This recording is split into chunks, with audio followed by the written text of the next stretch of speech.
नमस्कार, मैं हूं प्रियंका और आप देख रहे हैं राष्ट्रीय जगत prison news. Chhattisgarh high court ने बिलासपुर नगर निगम को तेलीपारा रोड चौड़ीकरण मामले में महत्वपूर्ण निर्देश दिए हैं। कोर्ट ने नगर निगम को निर्देशित किया है कि किसी भी संपत्ति को तोड़ने से पहले उसका सीमांकन किया जाए, मुआवजा तय किए बिना तोड़फोड़ ना हो।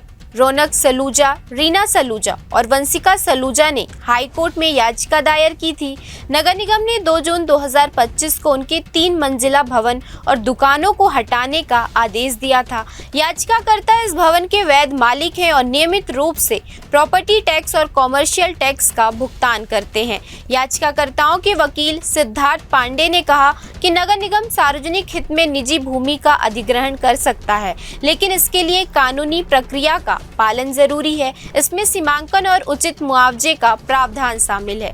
जस्टिस अरविंद कुमार वर्मा की एकल पीठ ने स्पष्ट किया, अगर सड़क चौड़ीकरण जरूरी है तो पहले सीमांकन कीजिए, वो भी संपत्ति मालिकों की मौजूदगी में, फिर दीजिए उचित मुआवजा।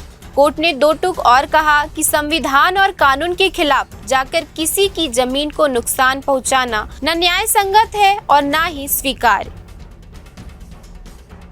फिलहाल इस खबर में इतना ही। देश प्रदेश की खबरों से अपडेटेड रहने के लिए हमारे चैनल को सब्सक्राइब करें। नए खबरों के नोटिफिकेशन के लिए बेल आइकॉन जरूर दबाएं। नमस्कार।